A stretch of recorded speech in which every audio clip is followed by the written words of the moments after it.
OK, kan julle sien daarso? Ja, sien. Kan julle sien daarso? Daar sy. Daar sy. OK, soos julle weet het ons nou die Sondag bietjie gepraat oor die regverdiging deur geloof, of in Engels alleen, in Engels is justification by faith alone. En ek gaan, wat ons oor Sondag gepraat het, net vinnig oorgaan, maar ek wil kom by die geloofgedeelte vanaand. En bietjie fokus op die geloofgedeelte sit vanaand, en ek dink dis waar ek ook gaan vra dat Dion, julle ook net kan inspring met enigiets aan julle kant af. Ek wil regtig ons net bietjie daarop, want ek het nie Sondag baie aan die geloofkant gepraat nie, ons het baie oor die regverdiging en die geregtigheid van God gepraat, en God se genade gepraat en so aan, maar ek dink dit is belangrik as ons, hoekom hierdie so belangrik is vir ons, en dit is die hartjie van die evangelie, soos John Piper gesê het, dit is die evangelie, en ek kyk net weer vandag na iemand se een status, en dit gee 'n vers, Deuteronomy 30 verse 9, it's about, Johannes sal abundantly blessed raak, en is dadelik verwys na prosperity toe, maar as jy die konteks van die vers gaan lees, gaan dit eintlik weer eens oor 'n straf wat op die Israel uitgeoefen was, oor dat hulle nie geluister het nie, en wat God vir hulle sê, as julle dan nou reg kom, sal hierdie dinge weer in plek val vir julle. So, as jy die woord ken, en jy ken hoe God se genade werk, en die punt wat ek wil maak is, as jy dit baie mooi verstaan, het dit soveel meer impak op jou lewe. Het dit soveel meer betekenis vir jou. As net om te weet, Jesus het op die kruis om my sondes gesterwe. Ja, het, maar alles wat met dit gepaard gaan, openbaar baie meer dinge vir ons in ons lewens. En daai alleen versterk jou geloof. Weet, Romeine 10 vers 17 sê dit vir ons. So, om die woord te verstaan en dieper in die woord in te gaan, is 'n manier, is die belangrike manier om ons geloof te versterk. So, ek wil net gou vinnig weer die regverdigmaking deur die geloof gaan. Ons sien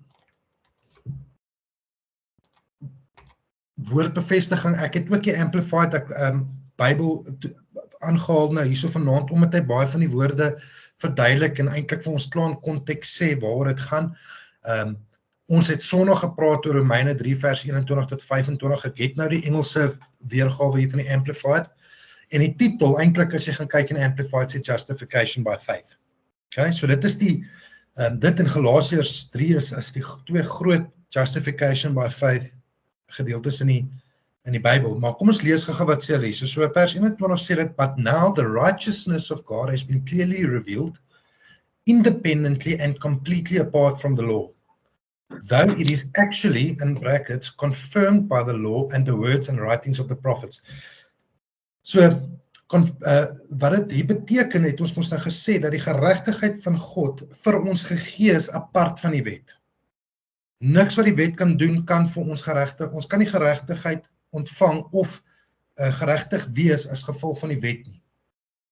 So hy moes dit apart van die wet van ons gegee het, en dan praat hy daar, confirmed by the law and the prophets. Nou, the law and the prophets is eintlik nou maar die Ou Testament, nee? Dit is die profete wat gepraat het, en dit is die wette, die eerste 5 boeke, so dit is eintlik maar die Ou Testament. Onthou, daai tyd, soos ek gesê het, Sondag, hulle het nie Oud en 'n Nuwe Testament gehad nie. Hulle het in daai oomblik net die Ou Testament gehad. En stukke van dit, in meestal van die gevalle, ek meen baie van die goeters is na die tyd, baie van dit is gekry na die tyd. Nevertheless, this righteousness of God, vers 22, this righteousness of God comes through faith in Jesus Christ for all those, Jew and Gentile, dis vir almal, dis nie vir net die Jode gewees daai tyd nie, dit is nie net vir Gentile nie, dis vir almal who believe, in brackets, and trust in him and acknowledge him as God's son. So for those who believe that Jesus Christ is God's son, that he is our Lord and Savior, vir al daai sal geregtigheid toegereken word. It will be imputed on you, dit sal vir jou gegee word, daai geregtigheid. There is no distinction, since all have sinned and continually fall short of the glory of God. Ons almal sondig, so weer eens, as ons onsself met die wet wil compare, gaan ons almal kort val, want die wet gaan vir ons almal val kort van daai glorie van God, ons almal val kort van God se standaard, en dis hoekom hy vir ons sy seun se geregtigheid moes gee. And all fall short of the glory of God, and are being justified, en hier is die groot woord, declared free of the guilt of sin, dis wat dit beteken, made acceptable to God, and granted eternal life, made righteous, as a gift, by his precious or undeserved grace. So dit was 'n geskenk vir ons, dit was 'n gawe wat God vir ons gegee het, wat ons nie eintlik verdien nie. Want ons almal val mos nou kort van die glorie van God af. Sien hoe belangrik dit is om die konsep agter te verstaan wat beteken dat Jesus op die kruis ons sonde, dit het 'n baie groter impak op ons lewens as wat ons dink. Through the redemption or the payment of our sin, which is provided in Christ Jesus, whom God displayed publicly before the eyes of the world as a life-giving sacrifice of atonement and reconciliation, en hakies hulle daar propitiation, wat basies versoening is. So, ons is gereconcile, ons het atonement en ons versoening deur sy bloed, by his blood, to be received by faith. So wat sien ons hier? Ons sien, Efesiërs 2 vers 8 tot 9 sien ons ook eintlik in hierdie stuk. Want deur God se genade is ons geregtig gemaak vir die wat geloof het en glo in Jesus Christus. En is presies wat Efesiërs 2 vers 8 tot 9 sê. As ons aangaan, dit sê dit vir ons, for it is by free grace, God's unmerited favor of undeserved favor towards us, that you are saved, and hakies, delivered from judgment and made partakers of Christ's salvation through your faith. And this salvation is not of yourself, of your own doing. It came not through your own striving, but is the gift of God. En hiersoos, ek dink Dion, jy het ook al baie oor hierdie gepraat, oor geloof en werke. En niks wat ons kan doen, kan ons ewige lewe, ons vryheid koop nie, ons verlossing koop nie. Niks wat jy kan doen, kan dit koop nie. Net die genade van Jesus kan dit vir jou gee, die genade van God, die geregtigheid van Jesus kan dit vir jou gee. Niks wat ons doen, kan dit behaag nie. Die resultaat van dit, van geloof, die resultaat van God se genade en ons geloof, is goeie werke. Dit is wat gebeur as jy daai geloof het. Dit is wat gebeur as jou hart verander is. Dit is wat gebeur as God jou lewe aangeraak het. Die natuurlike mens verander in iemand wat goeie werke doen. Ek doen nie goeie werke omdat ek gered moet word nie. Ek doen goeie werke omdat ek gered is. Basies waar dit op neerkom. Maak dit sin? Amen. Not because of works, jy sien ons staan vers 9 hieronder. So not the fulfillment of the law's demands, lest any man should boast. En die rede daarvoor is dat, weer eens soos die woord sê, dat ons nie kan boast daaroor en kan sê, ek het my verlossing gekry deur my werke nie. Want sodra ek sê dit is deur my werke, weer eens maak ek God iemand wat my moet betaal. Hy skuld my dan mos nou, as dit deur my werke is, skuld hy my mos nou verlossing. So reg? So dit is as ek werk vir iemand gaan doen, nou sê ek, deur my werke het ek nou hierdie gedoen, jy moet my mos nou vergoeding gee vir dit, jy moet my nou verlossing gee as gevolg van my werke. So dit is soos 'n betaling. En ons lees dit in Romeine 4 van dieselfde situasie met Abraham, sê, anders kon Abraham roem in sy werke, en dit was gesien as sy loon, sy verlossing, maar eintlik, al wat dit weet, God skuld ons niks, so dit kan nie 'n loon wees nie, en dit kan ook nie wees deur ons werke nie.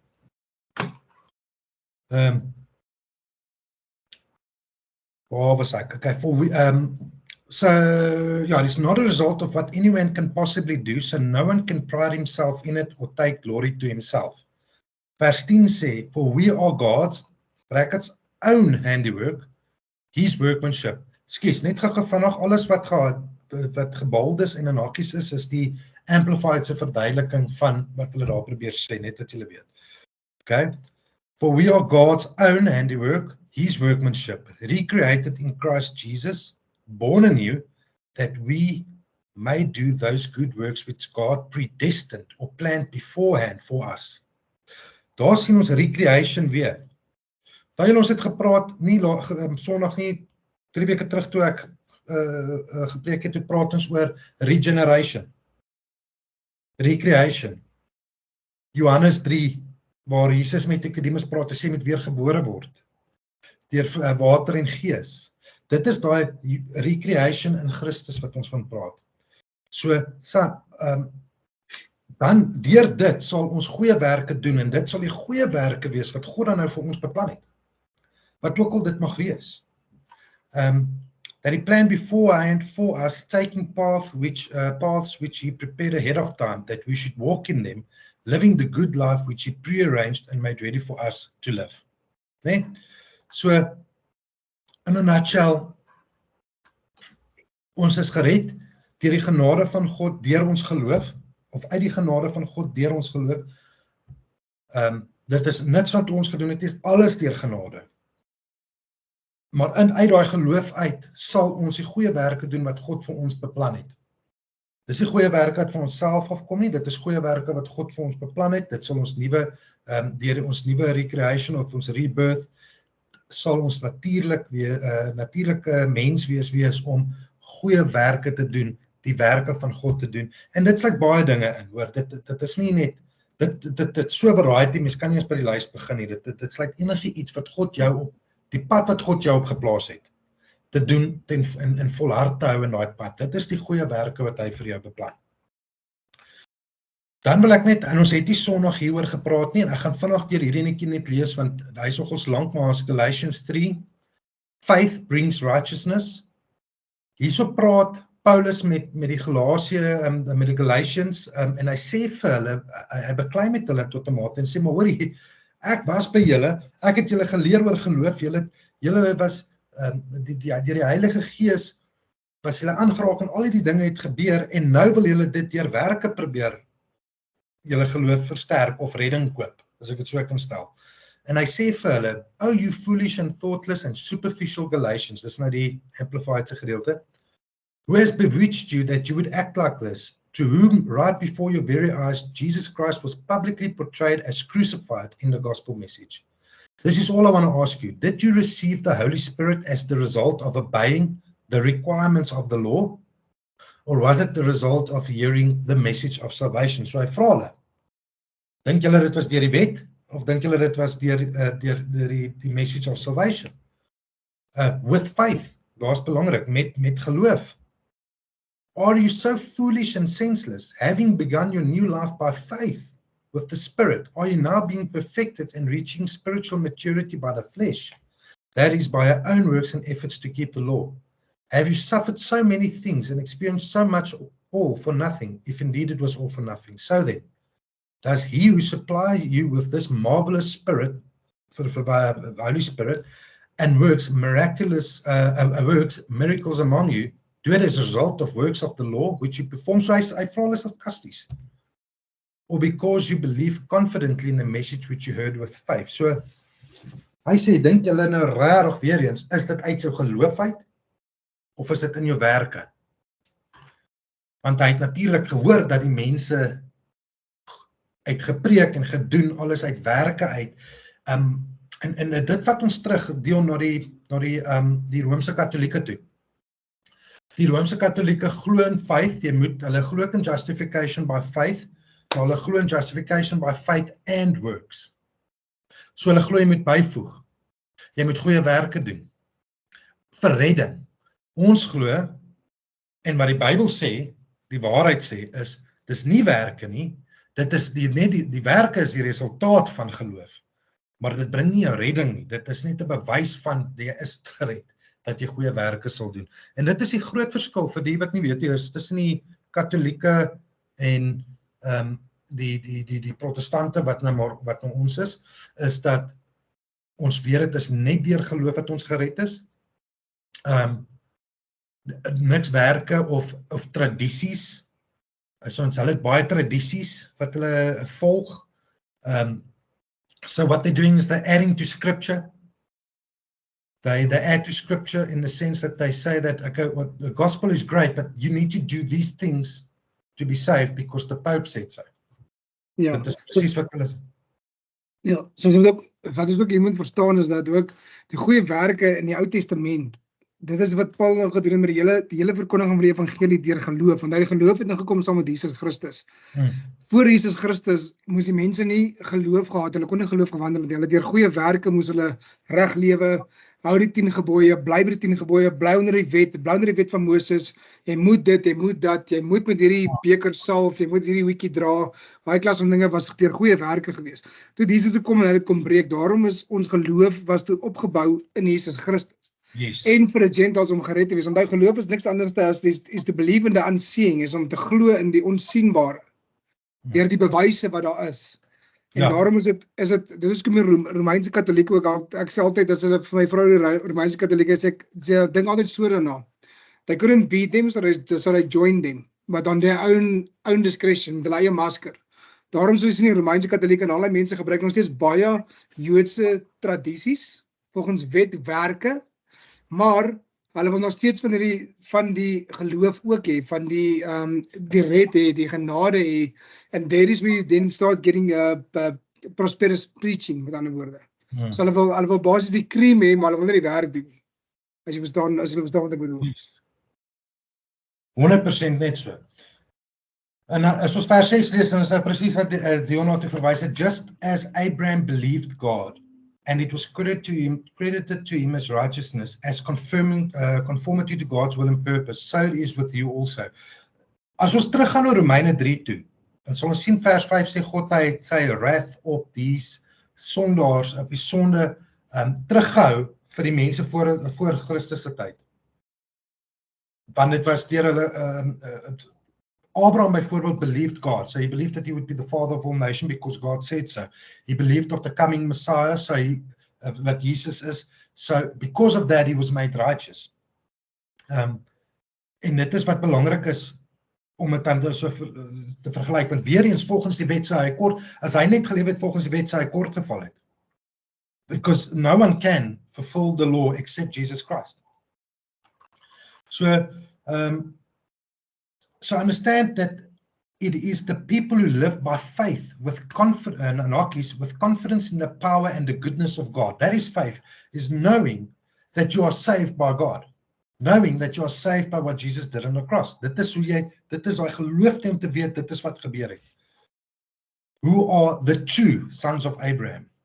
Want ons almal is geestelik, die seuns van Abraham, die vader van geloof, en ons almal word die dag toe ons Jesus aangeneem het, word ons basies so in daai lineage gesien van Abraham as sons of faith, and dit is the true sons of Abraham. The scripture foreseeing that God would justify the Gentiles by faith, proclaiming the good news wat die evangelie is of the Savior to Abraham in advance with his promise. Presies het ons nou net gesê, saying, in you shall all the nations be blessed. Met ander woorde, alle nasies. Hy was 'n Jood, maar in alle nasies wat ons almal insluit, Gentile, elke persoon is dan nou gered in daai opsig. So then those who are people of faith, whether Jew or Gentile, are blessed and favored by God and declared free of the guilt of sin and its penalty and placed in right standing with him, along with Abraham the believer. Okay, so dit is basies justification by faith. Ek gaan nou nie eens hierdie wacht, dalk is daai, laat ek net gaan teruggaan. Kan ek terug hier so. Daar sê, net gaan enetjie teruggaan. For all who depend on the law, seeking justification and salvation by obedience to the law and the observance of its rituals, are under a curse. For it is written, cursed is everyone who does not abide by all things written in the book of the law, so as to practice them. As jou verlossing in jou mind afhang van the law, die wette, al is dit die ou Joodse tradisies, al daai goeters, daai werk en al daai goeters, as jy voel jou verlossing hang van dit af, cursed, want jy gaan dit nie reg kry nie. En dit is altyd 'n vraag as 'n baie van die ander gelowe soos die Jehovah's en daai goedjies, ek dink Dion ken ook dit baie beter oor die Jehovah's wat ook moet werke, jy moet ook werk om jy manier in die hemel in te kry. En jy weet, dan vra jy net vir hulle maar, okay, sondig jy enigstens. En dan, hulle kan nie sê nee nie, hulle is sondig nie, want die woord sê almal sondig, so dan sê hy mos nou nie gered nie, dan sê mos cursed. Jy weet, so dit is so, that's defending the faith. Dit is ook wat belangrik is vir hierdie woord Woensdae op huis, want dit help ons om sterk te staan, dat ander valse gelowe, valse gospels, valse goed, as mense dit met jou kom preek, dat jy weet, en jy kan onderskeid neem tussen wat reg is en wat verkeerd is, wat vals is en nie vals is nie. Hierdie vry met gospels en hierdie prosperity gospels, ek stuur 'n ding vir Dien nou die dag, dit sê, if God loved you through material things, he hated the apostles. Want hulle was arm, hulle het nie material things gehad nie. Nee? So, dit is, en dis ongelukkig hoe die wêreld God wil portray, as dit. En dit is vir ons baie belangrik om die onderskeid te kan neem, want daai create vir jou 'n valse geloof, 'n oppervlakkige geloof, want die laaste ding op God se mind is materialistic things. Hy worry oor jou siel. So hy gaan nie worry oor daai materialistic ding nie. So wat gebeur is, jy glo nou dit is al hierdie goed nou gebeur het nie. Nou begin jy sê, maar God het my nie lief nie. Ek kan nie, God wil niks met my te doen nie. Ek het nou alles probeer. Wat gebeur volgende? Nou probeer ek werk vir my salvation. Nou probeer ek werk vir my goeie dinge, om God se favor te wen. It doesn't work that way. And that's what's wrong with the prosperity gospel and all these other works and traditions and al die tipe goed wat ons na kyk. Okay. So, maar net daai so in die mix gegooi. Nou, okay, vandag gaan sommer net so maak, ons gaan net vandag die deur hardloop justification, or in other words, imputed righteousness. Dis die geregtigheid van Jesus is deur God se genade vir ons gegee vir die wat in Jesus geloof. Die geregtigheid of righteousness van Christus is vir ons gekrediteer. Want ons het gesê dat woord imputed beteken credited to your account. It's been credited to you. His righteousness. Jy is in die skuld by die Here. Hy kom met jou sondes. Hy kom en hy krediteer jou skuld. En hy vat jou skuld vir homself en hy sit jou nou positief by die Here, basies. Om dit simpel te verduidelik in accounting terms, John, jy gaan nou mooi verstaan daarso wat ek van praat. Ons werk nie daarvoor nie, dit is 'n gawe van God af. Ons is nie in verdienste daarvan nie, ons kan nie daarin roem nie. God se genade, Christus se geregtigheid en ons geloof is 'n gawe van God af. Al daai goed gebeur alleenlik die dag toe God aan ons geroep het. And for those he called. Wanneer hy nou toe hy die dag Dion aangeraak het, of vir my aangeraak het, of julle aangeraak het daai gawes na ons toe gekom, het is niks wat ons gedoen het nie, dit was alles die gawes van God af. Dit sluit geloof in, ons oefen dit net uit. Verstaan julle daai? Net hieronder het ek 'n dingetjie geskryf, die kruis is meer as net ons sonde verlossing. Die kruis bied die ontvang van Christus se geregtigheid. Die kruis bied 'n skuilplek vir elkeen wat glo. Jou verdediger is Jesus Christus, jou plaasvervanger van vir die toring van God. Because that's what he did on the cross. He took the wrath of God upon himself so that you can be saved. Simpel soos dit. Dan geregtigheid of righteousness, just, geregtigheid om in eerlikheid, goedheid, regverdigheid op te tree, om in gelykenis met goddelike wet of morele wet te kan wees. Dit is wat righteous beteken. En net Jesus kon dit regkry. Ons moet dit onthou. Ons kon nie dit regkry nie. Net Jesus kon dit regkry. Romeine 3 vers 23, soos ons gesê het, since all have sinned and continually fall short of the glory of God. Continually. Geen persoon kan die standaard van geregtigheid van God handhaaf nie. Ons almal val kort. Daarvoor gee God ons 'n in brackets 'n way out om as geregtig voor hom te staan. Die way out. Ons lees in 2 Korintiërs 5 vers 21. He made Christ, who knew no sin, to be sin on our behalf, so that in him we would become the righteousness of God.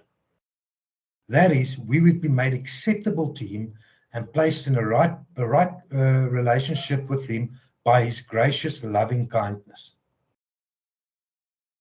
Jesus het niks sonde gehad nie. Hy het ons sonde op hom geplaas, so hy het sonde geword vir ons, sodat ons voor God as geregtig kan staan en in 'n verhouding met hom kan wees, 'n verhouding wat reg is. Jesus is die enigste een wat geregtig was, en deur sy geregtigheid het Jesus vir ons gesterf. Sy geregtigheid word op ons gekrediteer. Jesus se geregtigheid is vir die wat in hom glo, ook weer eens, vir die wat in hom glo. Hy gaan nie vir die ongelowige sterf nie, of geregtigheid op hom plaas nie, want dit is vir die wat in hom glo. Ons was potensieel, en net om terug te gaan, dit is hoekom ons daar is, en die evangelie moet spreek the gospel, en be fishers of men, and make disciples of many nations, en dit is hoekom ons dit moet doen, want daar's baie ongelowiges, wat wel geroep is, en God gebruik ons as instrumente, om daai mense in te kry, gebruik ons lewens, en die way hoe ons lewe, om daai mense te wys, maar dit is iets wat ek wil hê, en dit is hoe God werk, en dan kom die Heilige Gees op daai mense, en doen daai oortuiging op hulle, soos ons gepraat het, dit is God, wat die mens nader trek, en hy gebruik ons as instrumente, in sy greater scheme of things, sy groot canvas, wat ons nie kan behaag nie, gebruik hy ons as instrumente om dit te doen. Dan genade, onverdiende guns. Ons het gelees, all are justified and made upright, Romeine 3 vers 24, all are justified and made upright and in right standing with God, freely and graciously by his grace, his unmerited favor and mercy, through the redemption which is provided in Christ Jesus. Dis onverdiende guns. Niemand word regverdig deur sy werke of wie hy is nie. Dit is alles deur die genade van God. Dit is God se guns teenoor ons alleenlik wat ons tot redding bring.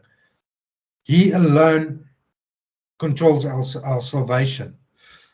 Romans 5 verse 15, but God's free gift is not at all to be compared to the trespass, his grace, his grace is out of all proportion to the fall of man. So hierso praat ons van Adam, en dan van Jesus, die tweede Adam. For if many died through one man's falling away, much more profusely did God's grace and the free gift that comes through the undeserved favor of the one man Jesus Christ abound and overflow to and for the benefit of many. Net in kort wat dit beteken, God se genade kan nie vergelyk word met ons sonde nie. Dit is buite proporsie. Sy genade strek baie verder as die vervalle mens. Wat Jesus gedoen het, is baie meer effektief, baie meer in abundance, as wat Adam gedoen het. Ons sonde kan nie compare met sy genade nie. Okay? So dit wys eintlik sy genade oorvloei alles. Dit is waaroor dit gaan. Christus se eendaad van verlossing was onmeetlik groter as Adam se eendaad van veroordeling. Dit is basies wat dit we can't measure God's grace compared to our weaknesses and fallen state. Verlossing is God se werk, en ek herhaal dit 'n paar keer, want dit is belangrik vir ons om te verstaan. Salvation is God's work, not mine. Wanneer ek my werke daarin inbring, steel ek iets van God se genade, en maak ek dit goedkoop. Dion, ek dink jy gaan saam met my stem op daai. Dan maak ons wat op die kruis gebeur het, goedkoop. Ons maak dit nie voldoende nie. Dan sê ons dit is nie voldoende gewees nie. Right, nou hier wil ek bietjie meer fokus op sit. Jy sê, doen goed met tyd vanaand, hoor, moet sê. God het ons 'n manier gegee om gered te word. Dit was die geregtigheid van Jesus, reg? Ons het dit nou net bespreek. Okay, as reg, liefie. Papa's net gebesig, sorry julle. Verlossing is 'n vrye gawe. maar ons moet daai gawe kan ontvang. Ons ontvang daardie gawe deur geloof. Faith. We receive the gift of grace by faith. Although faith is also a gift of God. It wasn't of us, dis nie iets wat ons self ontwikkel het nie, dit is wel iets wat God vir ons gee. Hy sê vir ons in die woord, hy gee ons 'n mate, elkeen 'n mate van geloof. Dit is in daai geloof wat ons dan nou die keuse het, wat ons dan nou, gaan ons daai geloof uitoefen. Hoekom ek sê die keuse het? Kom ons vat Petrus op die bootjie, toe Jesus op die water geloop het. Hy was klaar uitverkies. Hy was klaar gekies deur God. Genade was klaar bo op hom gewees. Geloof was al klaar vir hom gegee. Maar in daai oomblik het hy getwyfel. Hy het nie sy geloof uitgeoefen nie. En daarvoor het hy gesink. En dis hoekom Jesus hom sê, "O you of little faith, why do you have so little faith?" Want hy weet hy het die gawe van geloof.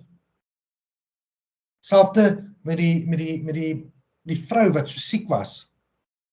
Sy het in geloof net aan die onderkant van sy klere geraak en sy's genees, maar dit was in geloof. Hy het klaar hard geraak, hy het klaar met haar gewerk, sy het klaar geloof gehad. Maar sy het dit beoefen, sy het dit uitgeoefen en sy was gered deur daai geloof. Die geloof het nog steeds gekom van die genade van God af. So dit is hoe jy jou geloof kry. Ons moet dit nog steeds ontvang, daai genade, deur die geloof wat ook vir ons as geskenk gegee het. Ek hoop dit maak sin, dit is so half 'n 360. So, om net gou vinnig in layman's terms te sê, as jy ooit gewonder het of jy die gawe van geloof het, as dit miskien vir jou, as jy miskien wonder of so daaroor, die feit dat jy 'n soeke het na beter, na iets na buite, dis your spirit is longing, die feit dat jy 'n leemte binne het, is die bewyse dat jy 'n gawe van geloof het. Want die geloof wat jy het, dit is daai wat waarde van praat, wat God dan vir jou gee. Dit is daai soeke na God toe. Dit is hoekom ons baie keer praat van die Here sit jou swak kant in God se sterk kant. Die God het my uitgeruk so brand uit die vuur uit. Dit is presies daai, jou geloof wat jy van God af ontvang, is presies om te sê, Here, ek vertrou U nou om hierdie ding vir my uit te sorteer sonder my werk of 'n mensewerke. Example, toe ons gaan kyk na die grond, ons die grond wil koop, het ons alles menslik moontlik probeer doen om die grond te koop en lenings te kry, en op die einde van die dag, ons geloof in God het bietjie gewankel, om te sê dat we do believe, but we don't fully believe, en toe ons fully believe, toe ons regtig net oorgee aan God, toe gebeur dit, dat God se plan was gewees, dat ons die grond gekry het, verstaan jy? Ja. En dit is waar God toe sy geloof vir ons gegee het, en sê, kyk, you only needed to believe in me. To believe in the impossible, that I can make it possible. Daar sê, brilliantly said. So, kom ek stel dit gou so, en hoekom ek hierdie sê, en voordat jy my uithaal, daar sê Leon, geloof is nie die rede van jou redding nie. Ek sit dit daarin vir 'n rede, want geloof kom nie van jou af, dit kom van God af. Maar dit is deur sy genade dat ons dit gekry het. Jy kan nie geloof op jou eie hê nie, maar jy moet eers God se genade hê, want jy kan niks doen sonder God se genade nie. Maar dit is wel die instrument wat nodig is om redding te ontvang. Verstaan? So God's grace is there. He gives it to us. We need to receive it. We need to receive that forgiveness. We need to receive that promise. And we do that through faith. So geloof is die hand wat uitgaan om te ontvang, as ek dit so kan stel. Ons gee die hand uit en ons ontvang van die Here af, en dit is daai geloof. Presies wat deel net sê van die grond. Selfe konsep. Ons moet geloof uitoefen, ons moet dit koester, ons moet dit versterk. Dis die dinge wat ons moet doen in ons geloof. En hoe doen ons dit? Konstante Bybelstudie. In skriftelike georiënteerde kerk te wees wat die waarheid bespreek. Dit is krities, en ek gaan vir jou sê hoekom, want jy kry twee tipes geloof, jy kry superficial faith, and you get true, deeply rooted faith. Superficial faith is wat ek sê, daai prosperity goeders. En al die dinge wat met dit saamgaan. Nie alles is verkeerd daarin nie, maar die overall consensus van daai superficial faith wat ons kry, wanneer daar 'n prentjie vir ons geskets word, en ek het geluister John Piper se nou die dag, stop believing, the health, wealth and prosperity gospel. Christians do get sick. Christians don't always become rich. Christians die. En wanneer ons dink, dit gaan nie met ons gebeur nie, is dit gebaseer op 'n leuen, so dis 'n superficial faith, 'n valse geloof. Konstante Bybelstudie is critical, because that is the truth. Hierdie is absoluut die waarheid. Ek kan nog die waarheid verdraai, Dion kan dalk nog die waarheid verdraai. So alles wat ons sê, moet julle in elk geval gaan toets in die woord. As jy nie die woord ken nie, kan jy kan geloof hê, maar dit gaan nie versterkte geloof wees nie. Nou kom ek so sê is, ek kan voor in die pulpit staan en vir jou 'n boodskap bring, soos die prosperity, en jy gaan ons sit met 'n goeie intensie, maar jy gaan 'n valsheid leer. En as jy dit nie gaan toets deur die woord nie, kan dit jou geloof beïnvloed.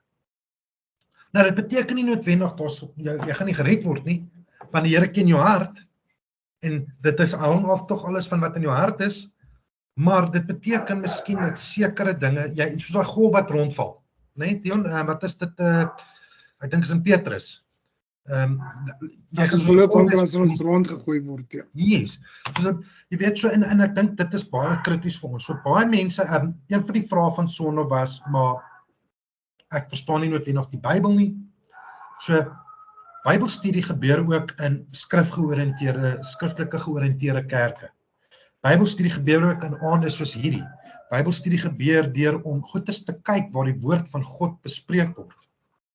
En Romeine 10 vers 17, en ek dink is op die volgende slide, gaan dit nou baie mooi vir ons bespreek, want hy breek hom baie mooi op in die Amplified. In die proses van goeie werke, wanneer jy dit onthou, goeie werke is die resultaat van jou geloof. Die werke wat God vir jou uiteengesit het, in daai proses, en ek maak baie seker dat ek het net hier in hakies gesê, ons redding word nie bepaal deur werk nie, ons geregtigheid ook nie, of works righteousness nie, maar goeie werk is die resultate van waaragtige geloof in Jesus Christus, en dit is soos weer eens 'n life cycle. The more we do those good works that God gave us to do, die sterker word jy geloof in dit. Want jy sien God se hand in dit. Jy sien die miracles wat gebeur. Wanneer jy die werke van God doen wat hy vir jou uiteengesit het. So ek wil en ek dink Dion, jy kan getuig. Ja. Kan ons gaan vas net vir 2 sekondes. Right. So waarom is dit belangrik om geloof in goeie werke te doen vir die Here? Hoekom dink ons is dit belangrik vir ons om goeie werk en geloof en samevatting te werk vir die Here daar buite? Hoekom is dit vir ons belangrik vir Bybelstudie, om skrifgeoriënteerd te wees? Is dit om te gaan debatteer, of is dit om te gaan opstaan vir die regheid, vir die regwees vir God? En as jy hoor, verstaan wat ek bedoel. So waarvoor is al hierdie dinge belangrik as die Bybel ons leer, draai jou linkerwang. Kyk, die woord van God leer ons nie om vir God te gaan veg nie. Verstaan jy? So, hoekom is dit vir ons belangrik om hierdie goeders te leer, behalwe vir onsself om dan nou nie mislei te word nie? Waarom is dit belangrik vir die goeie werk en geloof om saam uitgebeeld te word daar buite? Ek gaan een woordjie daarby sê, dit is, onthou net, die hele idee van hoekom ons as Christendom of Christendom die Bybel aangeneem het, hoekom ons Jesus Christus aanvaar as ons verlosser saligmaker, hoekom ons geloof in God is, dat hy die koning is, die skepper van hemel en aarde, hoekom ons glo in God die Vader, Jesus die Seun en die Heilige Gees, is presies dit vir die bewyse daarvan dat dit so is. Daarom ek is mal oor die woord van God in die Christendom in such a way, as ek het so kan noem, om te sê dat God die Vader, die lewende God, is die enigste een wat basies vir jou die toestemming gee, of hoe kan ek allemaal sê, die challenge om te sê dat, vra, ondersoek my woord, soek na my, kom nader na my toe, beweeg nader na my toe, kom leer van my, vra vir my. As jy gaan kyk na die ander gode, mag jy glad nie laat toe kom nie, en dit is reeds vir daai selfde rede, want dit is die bewyse daarna van wat ons sê, dat God lewe, Jesus gelewe het, waar daar ooggetuienis was, wat Jesus gesien het, daar was ooggetuies gewees, wat hierdie boek kan justify. Net soos wat jy glo in Jan van Riebeeck bestaan het, net soos wat jy glo dat Bill Clinton bestaan het, is die getuienisse ook dat Jesus Christus bestaan het, anderste as die ander gode. Daarom is dit belangrik dat jou geloof, wat dan onwankelbaar moet wees in God, want ons sterkte kom van die Here af, nie van die wêreld af nie, sodat hy al die eer kan kry, en geen mens eer kan vat nie. Tot jou dokters van vandag kan nie eer vat vir enigiets wat hulle doen nie. Daar's nie een dokter wat 'n hartspesialis is wat 'n goeie werk gedoen het wat eer vir homself kan vat nie, want hy het geleer hoe om aan daai hart te werk. Hy het nie uit sy eie, hoe kan ek sê, van Godgegewende insig was gegee om te sê dis hoe jy hart oopsny en hart oopmaak nie. Hy het gaan leer daarvoor. So it is not all by his own works.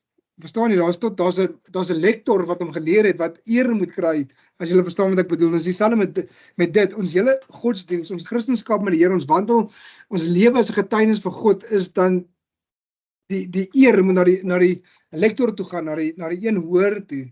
En daarom is dit belangrik dat jou geloof en jou goeie werke saam beweeg.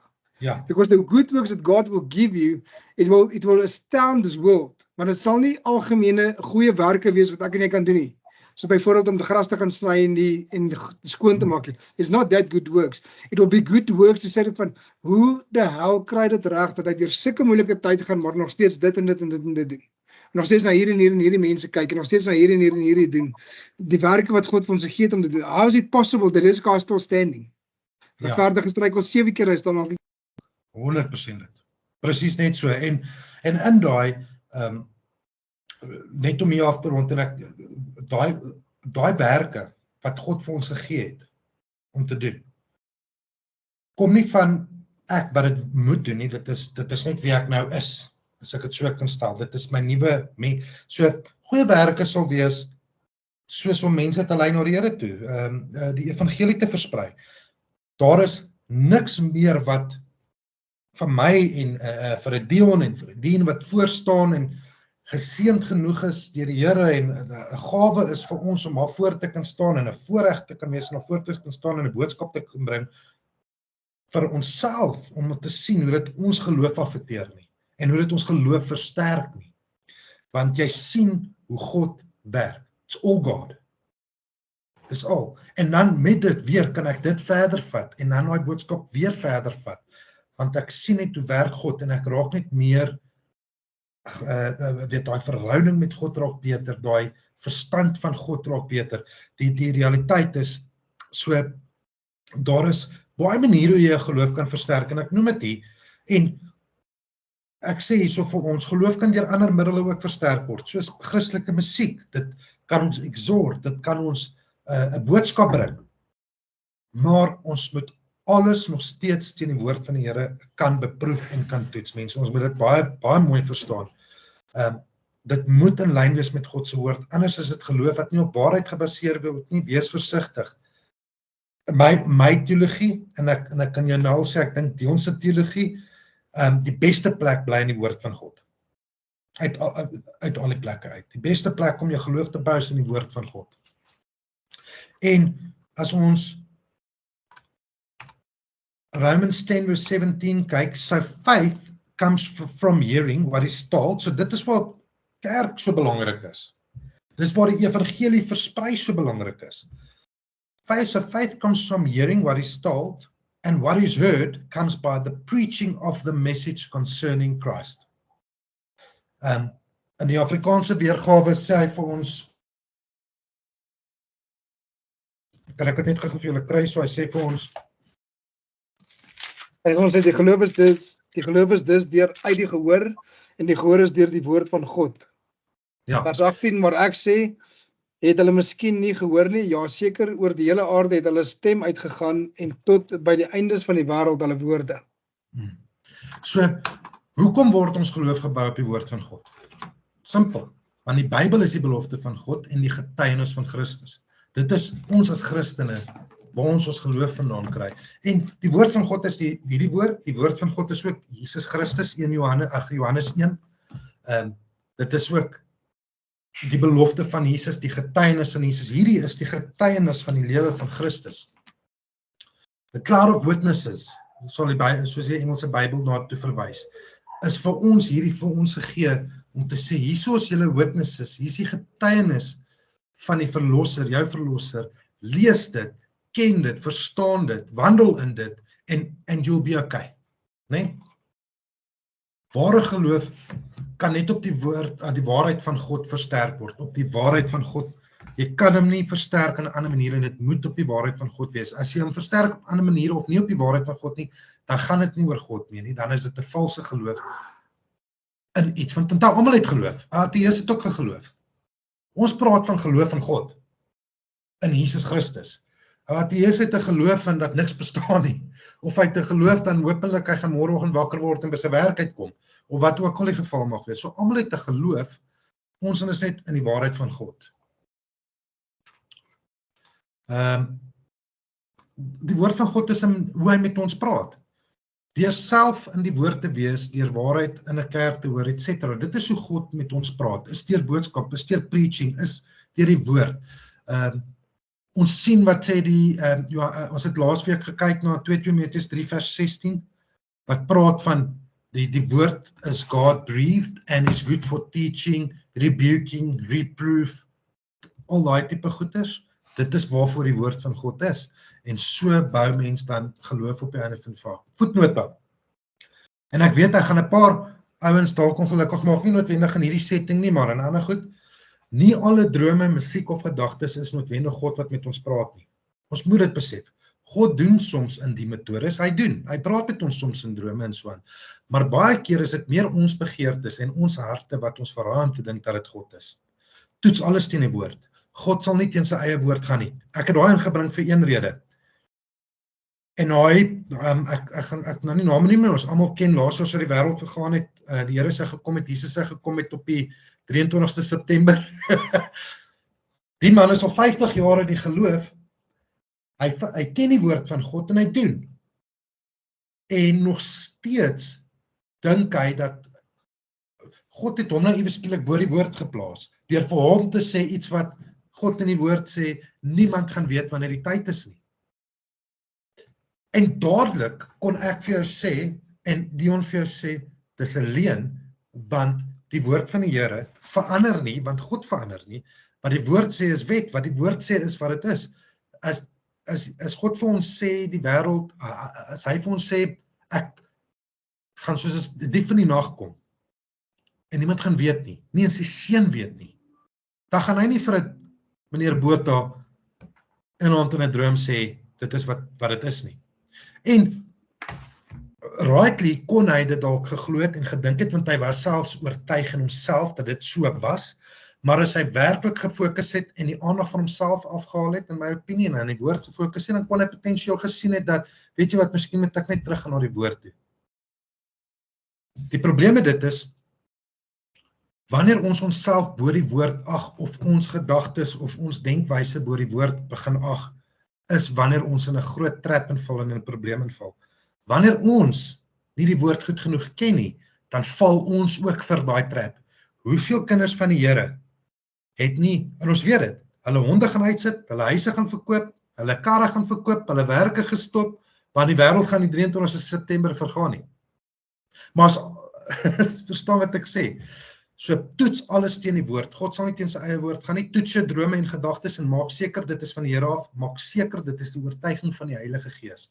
Jy moet seker maak. Hoe meer ons tyd met God spandeer, hoe makliker word daar onderskeiding.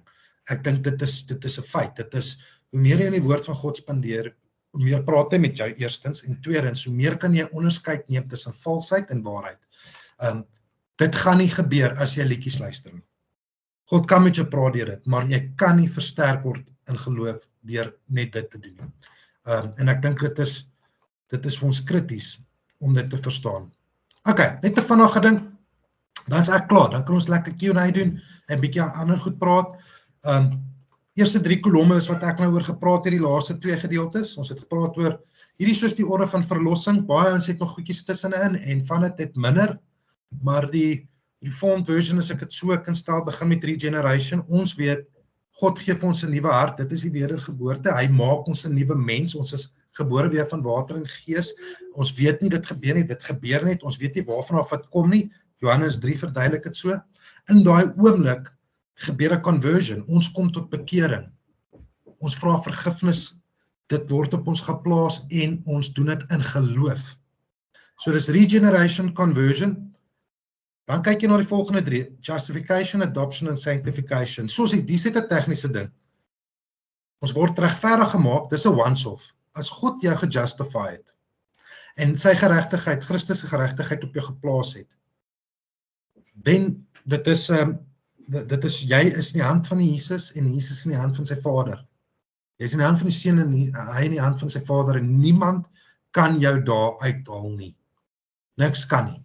If you are justified, it's a once-off, you've been justified, jy is geregverdig gemaak, you are justified. Die adoption gebeur dieselfde tyd, then you are adopted into sonship, dit is wanneer jy nou 'n kind van die Here is, and at that point, sanctification also happens. Daai 3 is instantaneous, hulle is simultaneous, hulle gebeur, begin op dieselfde tyd. Dit is daai heiligmaking wat dan gebeur. Nee, dit is wanneer ons nou begin verbeter as mense. Ons gaan altyd kortval, ons gaan altyd sondaars wees, maar ons fight die sonde, ons strewe om soos Jesus te word in terme van die lewe wat hy gelei het. Jy versterk jou geloof. Jy versterk jou geloof. Ja, exactly dit.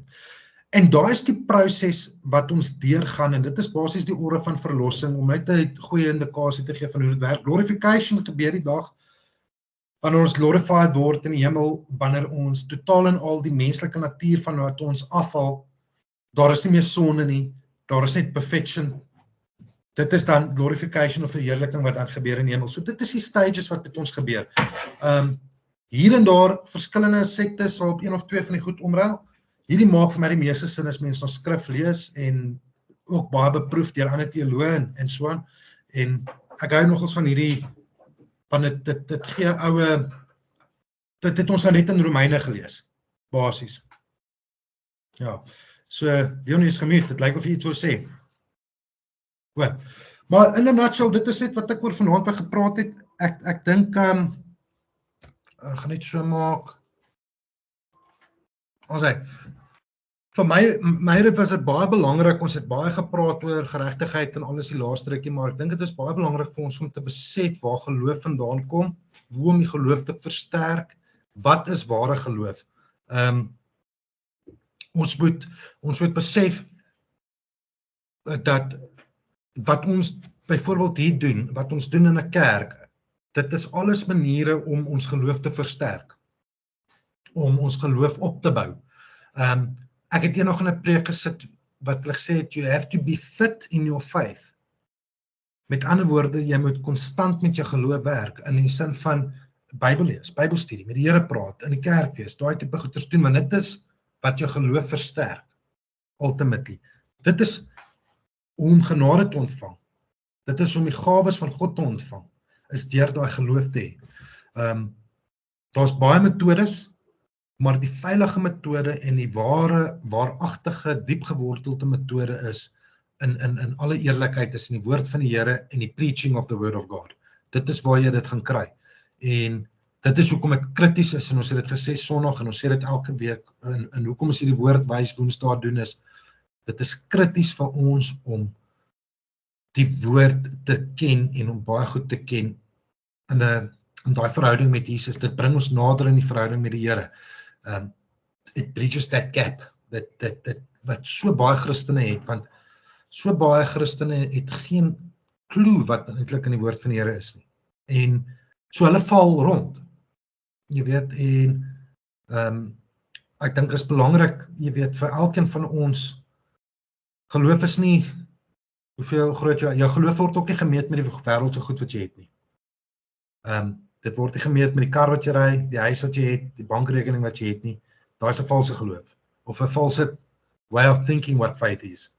Geloof gaan werklik oor God se werke in jou lewe, die feit dat hy sy seun gestuur het om op die kruis jou te sterwe, en jy glo dit, en dat dit jou tot verlossing toegebring het, dit het jou versoen, dit het die gap tussen jou en die Here, daai dood wat ons gehad het in Efesiërs 2, wat sê, ons was dood in ons sondes en ons ongehoorsaamheid, maar Jesus Christus het ons lewend gemaak, met ander woorde, hy het ons van daai geestelike dood afgevat na 'n geestelike lewende in 'n verhouding met God. En dit is om dit te glo. Dit is die geloof. En dit is wat ons moet ken. En ek voel baie sterk op, want ek voel ons word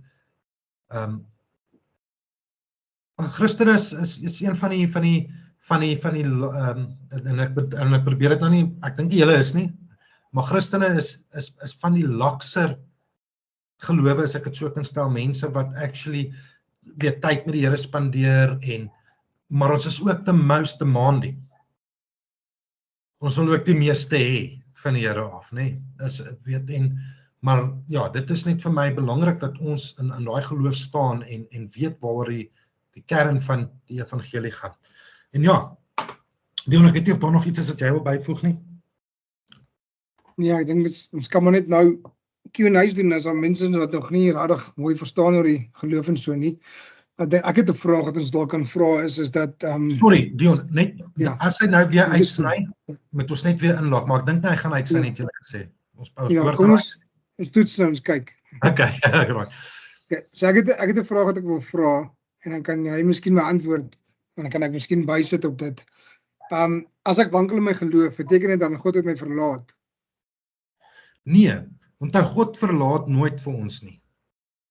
Dis ons wat gewoonlik wegbeweeg van geloof, maar God in my opinie is altyd daar, want jy weet, daar's daai een vers wat ook praat van God staan en hy klop aan die deur. God is altyd daar vir ons. God draai sy rug op sonde, maar hy sal sonde vergewe en hy het dit vergewe vir ons op die kruis. Maar God sal nooit sy rug op jou draai as jy val nie. So is die geregtigheid van God, and the righteous may fall 7 times. Daai wat jy nou genoem het, Dion, ek is net nie seker waar dit staan nie, maar daai geregtigheid van God, hulle julle twee daaronder.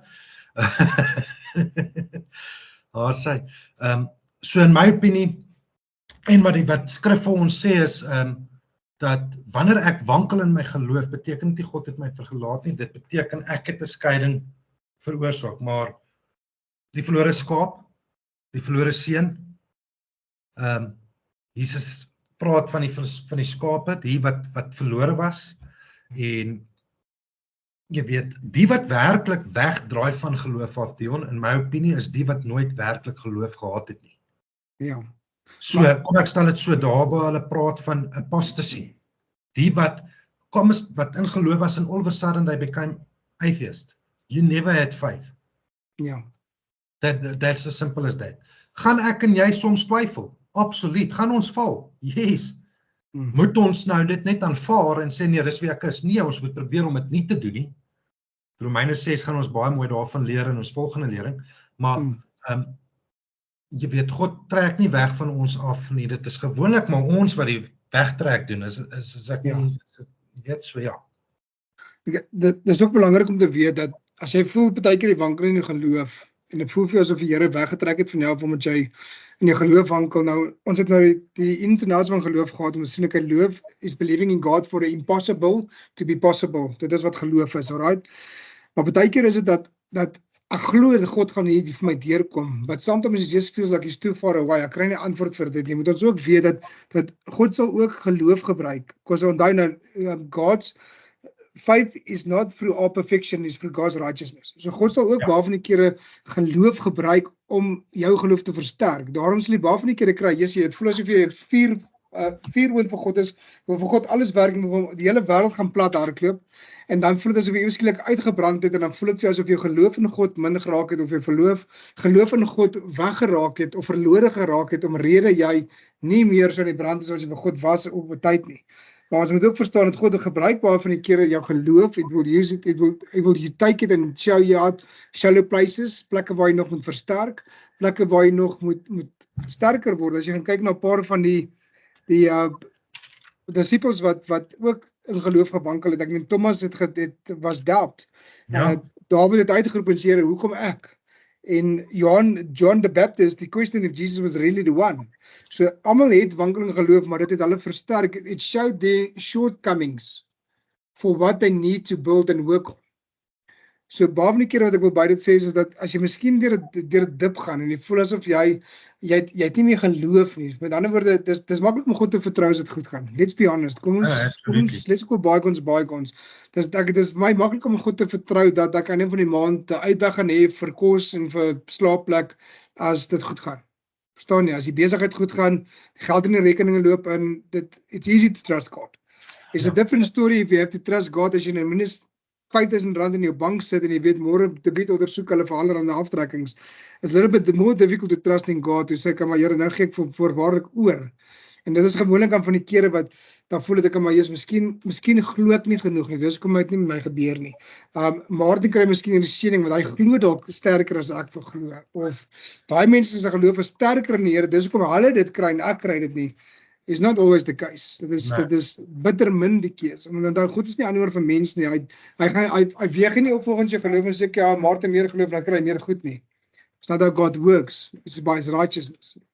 On that, I don't think we can say that God measures faith by materialistic things in any event. Nee?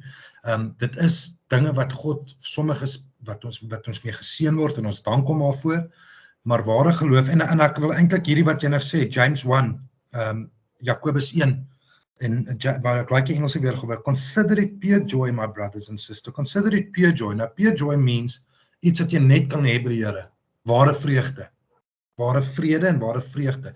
Dis iets wat die wêreld kan bied nie. My brothers and sisters, whenever you face trials of many kinds, because you know that the testing of your faith produces perseverance, let perseverance finish its work so that you may be mature and complete, not lacking anything. Daarso toe Abraham, toe die Here vir Abraham die belofte gemaak het van hy gaan 'n pa word. Hallo, dien.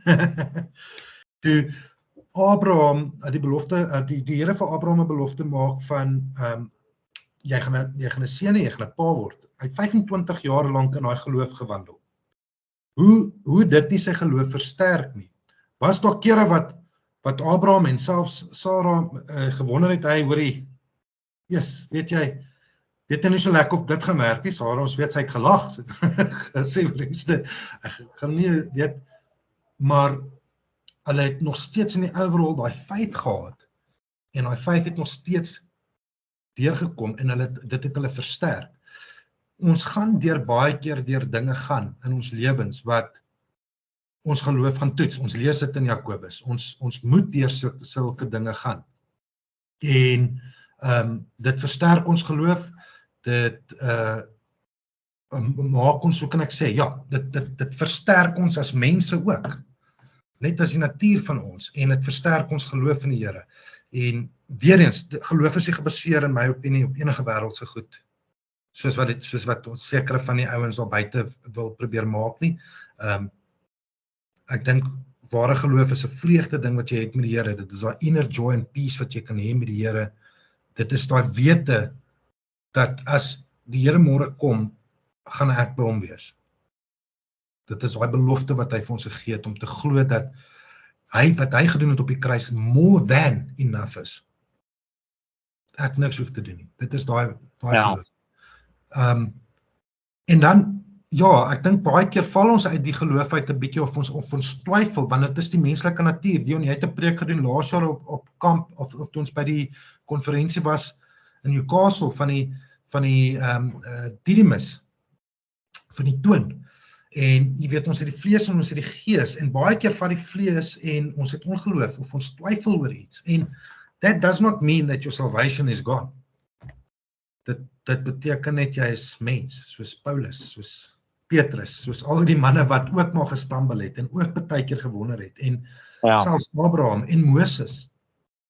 Jy weet, is 'n goeie voorbeeld, maar as God jou gered het, as God jou aangeraak het, as jy die uitverkieste is, niemand kan jou uit sy hand uittrek nie. Maar vir ons moet werk in daai geloof, ons moet daai geloof versterk en verbou, en ons doen dit soos dit reg gesê deur die goedjies wat ons gelees het vanaand in die woord, en 'n ware kerk, en daai klas van goedjies. Ja, en net om by te sit, so, even as jy voel dat, hoor jy, luister, jou geloof doen wankel bietjie, of het begin bietjie afdraande gaan, bietjie weg, onthou altyd, get back to basics. Go back to basics, en het begin eenvoudig, en lees jou Bybel, lees jou woord, bid, maar bid uit jou hart uit. Moenie 'n mooi rympie maak of probeer perfek bid nie, bid uit jou hart uit, bid eerlik met God en sê, Here, dis hier waarmee ek sukkel. Dis die Bybel bid en dan begin om die Bybel of die woord van God stadig te lees, probeer om te lees om te verstaan wat die Here vir jou wil sê. Behalwe die kere lees ons nie die Bybel net vandag deur te lees. Ek het vandag hele Romeine 10 gelees en ek weet dit praat iets van die Here wat geregtigheid, maar ek weet nie presies wat Romeine 10 vir my beteken nie en wat dit vir my op my lewenspad is nie en wat dit vir my geloof beteken nie. So as jy voel jy begin wankel en die vyand kom in jou gedagtes en probeer vir jou seker, maar dit is as gevolg van jou geloof in God wat verswak het, dat al hierdie dinge nou met jou gebeur. Just get back to basics. Ja. En verskerp jouself weer op in die woord van God in gebed. Beste ding wat jy kan doen is, ek dink die sonnaskool het die liedjie daai gehad, lees jou Bybel, bid elke dag. Dit was al 'n tema gewees vir laas Sondag. En dit is net absoluut wat dit is nie. Lees jou Bybel, bid elke dag, maar bid met 'n sincerity. Die is so reg. Soveel van ons probeer die mense daar buite bid timpies en hierdie hoë tale wat dit klink so mooi, maar dit is leeg want dit kom nie van 'n goeie ware hart af nie. It must be sincere. En dit is daar waar partykeer moet jy weer op jou knieë wees. En ek het dit al agtergekom met partykeer moet ons net weer bietjie terug aarde toe kom. Partykeer moet jy bietjie op jou knieë wees net om weer daai back to basics, net om weer daai geloof te gaan vind, net om weer in daai geloof in te kom. Want dit gebeur, ons is mens, dit gebeur dat ons partykeer stumble. Ek weet nie Dien of jy dalk iets wil byvoeg op dit nie. Ja, ek dink is baie belangrik om te verstaan dat die Here is die een wat ons geloof gee en ook die een wat ons, want die Bybel sê in Hebreërs 12, hy sê met julle oë gefestig op Jesus Christus, die leidsman en die volëinder van julle geloof. Ja. Ons moet verstaan dat Christus Jesus is die een wat ons geloof gee, dis 'n gawe van God af, nommer 1. En nommer 2, hy is die volëinder van ons geloof, nie ons nie. Ja. Nie ons krag nie, dis deur sy genade. So wanneer die Here as die goeie, geregtige, perfekte Vader sien dat ons oë van hom afhaal en op ander goed vertrou, laat hy omstandighede toe in ons lewe om ons te humble en hy sal goed wegvat. Hy sal finansies laat opdroog. Hy sal baie dinge laat gebeur in jou lewe want hy's jaloers en dan bring hy ons weer terug op die plek waar ons nie 'n keuse het as om op hom te vertrou nie. Dis wat die Here doen. Ons kan nooit sê dat ons eie geloof bou nie. Ons kan nooit sê dat ons is die oorsaak. Nee, die Here is op die einde van die dag getrou aan sy woord om die volëinder van ons geloof te wees. En ons het 'n part to play en as ons disobedient is, dan straf hy ons ook as die goeie Vader wat straffend. In Hebreërs 11 praat hy van die dinge waardeur hulle gegaan het, die geloofshelde. En alles het ten goeie meegewerk vir hulle wat die Here liefhet en wat geroep is volgens sy voorname. En die Here is maar net in al hierdie dinge. Weet ons definitief, as ons nie ons Bybel lees nie, en ons nie bid nie, gaan ons geloof swak raak. Gaan ons geloof van die Here afval. So wat doen die Here dan? Hy sê, ek dink jy's 'n slim mannetjie, né? Jy wil mos nie luister vir jou pappa nie. Hoeveel keer sê jy vir kinders nie, jy wou nie luister nie, so gaan doen dit. Gaan loop op daai muur. Ek het jou gesê moet jy op daai muur klim, jy gaan seer kry. So die Here is net in 'n baie perfekte, soewereine manier, alwetende manier, laat hy goed toe in ons lewe wanneer ons trots raak, want ons sal altyd humble bly. En die woord sal die waarheid wees wat die woord sê, the just shall walk by faith. Ja. Dit is 'n command, dit is uit die woord uit, dit sal so wees. Dis nie jy wat dit kies nie, dis God wat dit gekies het vir jou. Dis die manier wat jy gaan lewe wanneer jy 'n ware kind van die lewe. So net wanneer ons enige kind van die Here, enige gemeente, enige kind van die Here dink, Jessie, want my geloof is sterk. Nee, Jessie, nee, ek is goed, dan sê die Here, okay. Kom ons bou daai geloof nog so bietjie meer. Kom ons vat, want al hoe die geloof gebou word is deur omstandighede, deur die beproewing van ons geloof. En 1 Petrus sê dit, hy sê julle wat hy sê julle geloof wat gelouter moet word. Hy sê meer kosbaarder is as goud wat gelouter is. Jy weet die beproewing van ons geloof in Jakobus en in 1 Petrus wat dit van al daai dinge praat, is alles die Here se werk. So ons as kinders van die Here, ons almal wat vanaand hier luister, wat sê ons is, jy weet in jou hart jy's 'n kind van die Here, jy weet binne in jou gees jy's 'n kind van die Here, jy as 'n kind van God sal nooit ooit die voorreg hê om sonder geloof te hoef te lewe nie.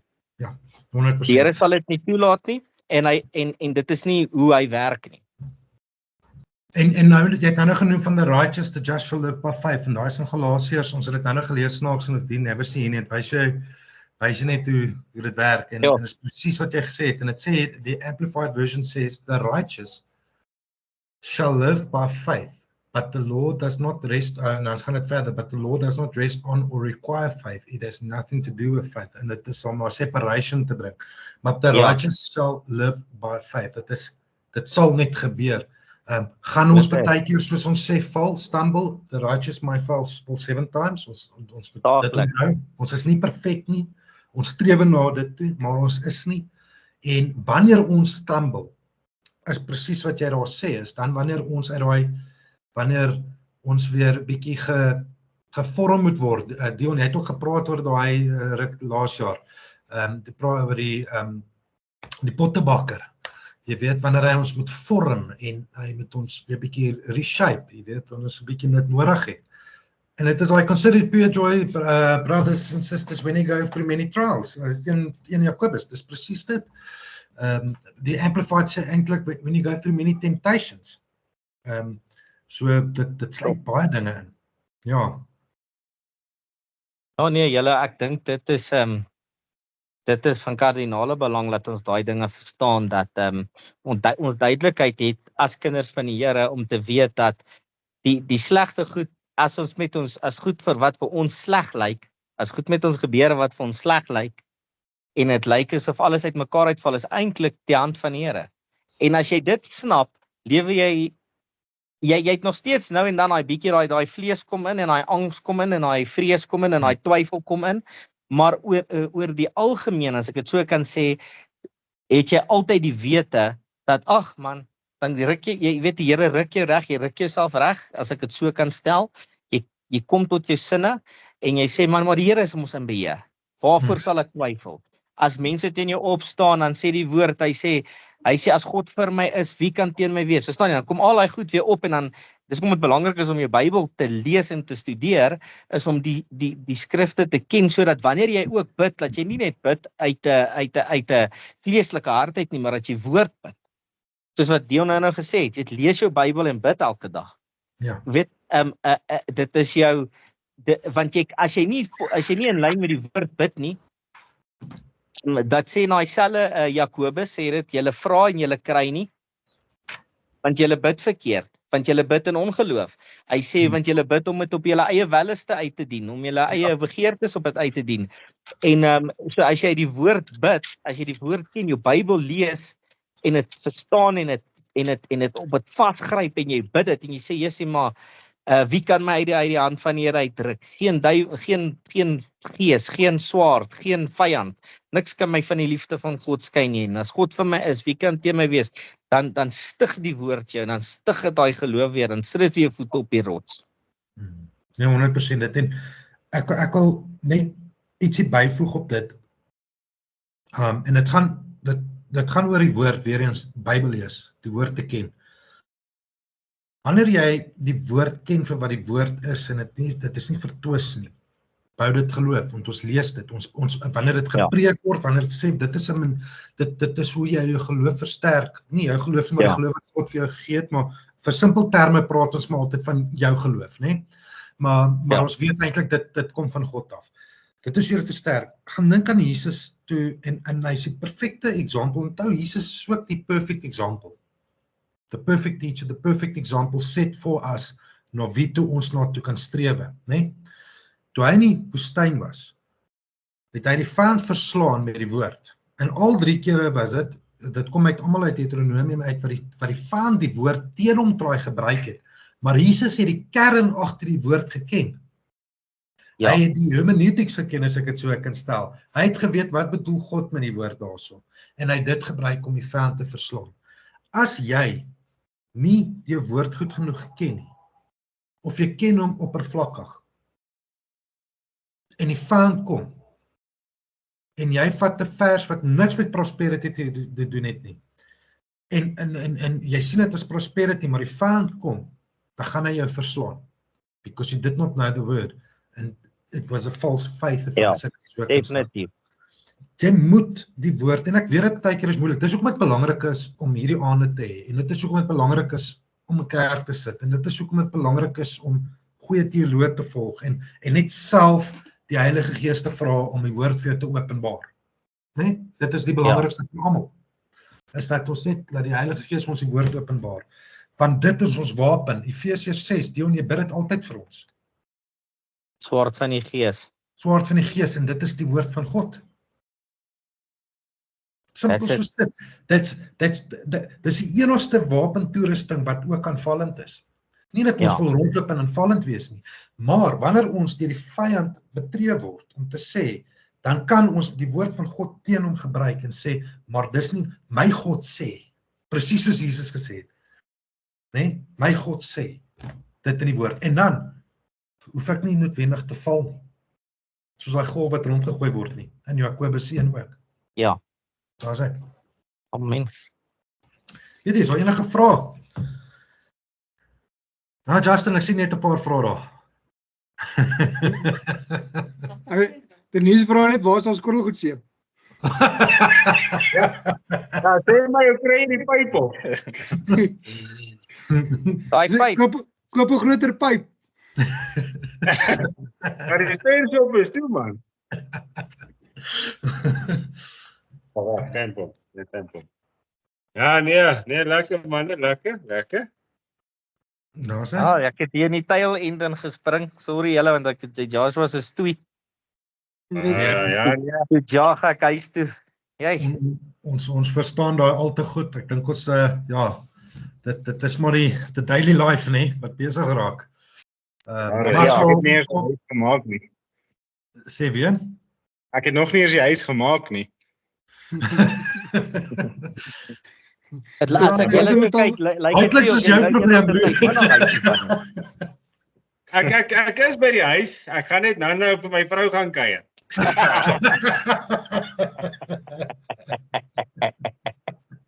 Ja, ek moet mooi praat, Louis, daar weer hier so deel van dit. Maar ja, julle is niks vrae van julle kante af nie. Ja. Nee, ek dink ek is alright met die vraag. Okay, nee, sharp. Ek het 'n bietjie gemis, maar Kyk, maar jy moet unmute, laat ons kan hoor of jy daai engine vloek of wat gaan aan. Ons sien die hand gestures, maar dit justify nie. anders gaan dit 'n bit hier word nou. Ja, nee, maar okay, julle, ek dink ons kan maar dan afsluit. Ek hoop dit was regtig, ek hoop julle het darm ietsie hier uitgevat vanaand. Ek hoop dit ter harte so, ek glo en sou. En die realiteit is, dit is eintlik maar die evangelie, nê. Wees gefokus op Jesus, op die kruis, op wat God se genade. God is in beheer van ons redding. Hy is in beheer van ons verlossing. Ons kan net in dankbaarheid voor hom staan.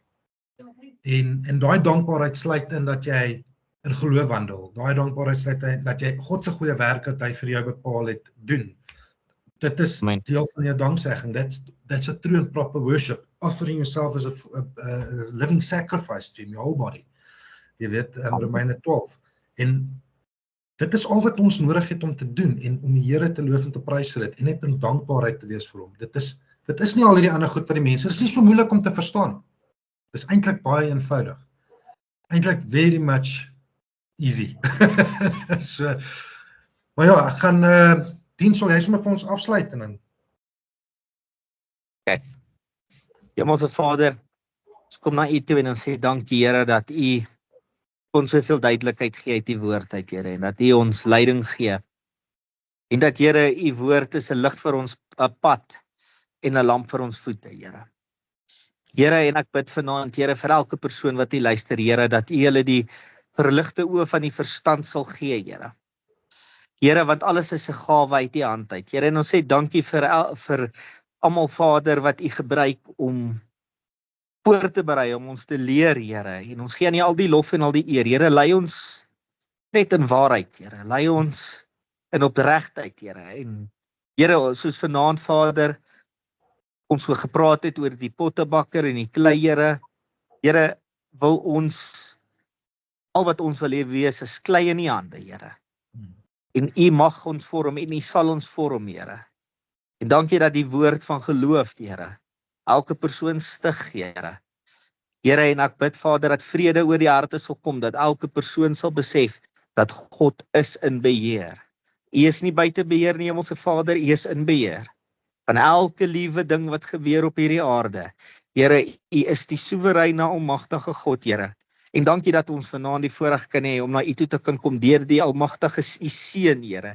Die seun wat vrywilliglik sy lewe vir ons neergelê het, Here, en die bloed gestort het vir ons elkeen. Here, ek sê dankie, Vader, dat ons net sal vertrou op U, Here, nie op enige mens nie, nie op enige instansie nie, nie op enige kerk nie, nie op enige pastoor nie, Here, maar dat ons oë gefestig sal hou op Jesus Christus en Hom alleen. Jesus naam. Amen.